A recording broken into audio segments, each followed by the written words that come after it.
डाल के छोड़ो यार, तुम कल बना लियो, आ जाओ ना। A very good morning, students. This is Neeraj Pandey, political science mentor. Today we will discuss about a very most important questions, MCQs from the chapters rights in the Indian Constitutions. As you know that in the part third, the fundamental rights are given. The first question is, in which part of the Indian Constitution are the fundamental rights enshrined? In which part? As we know that the part number third, option A part 1, option B part 2, option C part 3, and D part 4. The right answer is part 3. The second question is, which article of the Indian Constitution guarantees the right to equality before the law? Equality before the law. This is the article number 14. Article number 14. Article 14, Article 15, Article 16, Article 17 and Article 18. These articles related to right to equality. How many types of equalities are given in these 5 articles? Article 14, equality before the law. Article 15, social equality. Article 16, opportunity, giving an opportunity in government job, government institution of education, and Article 17, untouchability ban. Article 18, titles ban. These are 5 articles. Article number 14, equality before the law. The right option is article number 14. Clear?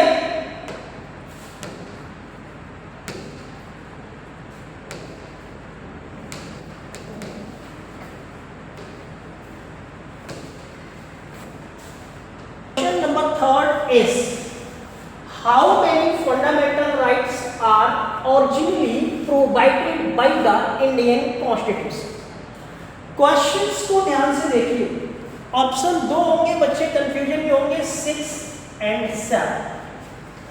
At the present time we have 6 fundamental rights, but on 26 January 1950, on this date we have 7 fundamental rights. And right to property, right to property, right to property is not a fundamental right. It is a only legal right. This is article number 300 clause 1.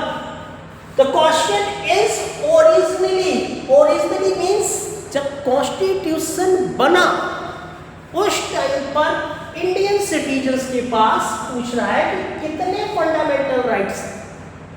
तो यहां पर option 6 and 7 हम बात कर रहे हैं originally रूप में कितने फंडामेंटल राइट्स थे, तो ऑप्शन इज 7.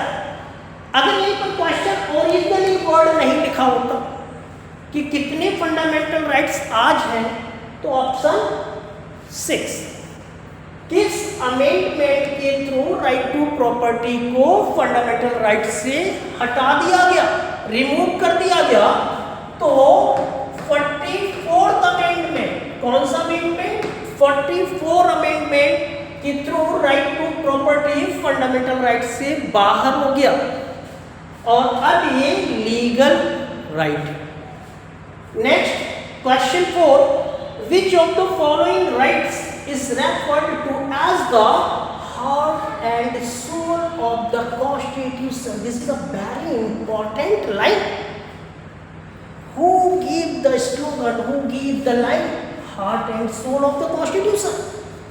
ये कहा जा रहा है कि किस राइट्स के लिए हार्ट एंड सोल कॉन्स्टिट्यूशन का, जैसे ह्यूमन बॉडी में हार्ट भी है और सोल भी है, तो ये कह रहे हैं ऐसे जो कॉन्स्टिट्यूशन है एज अ लिविंग डॉक्यूमेंट, तो उसमें हार्ट एंड सोल किस फंडामेंटल राइट्स को कहा है, और ये किसने कहा है? ये doctor B.R.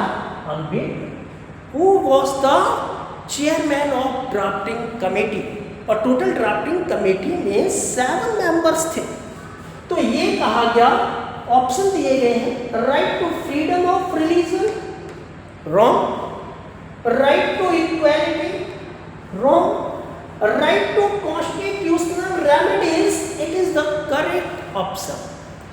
Right to the constitutional remedies article number 32, और यहीं पर हाई कोर्ट और सुप्रीम कोर्ट के लिए 5 टाइप्स की रिट्स इश्यू करने का राइट है। तो डॉक्टर B.R. अम्बेडकर ने किस फंडामेंटल राइट्स को हार्ट एंड सोल कहा है?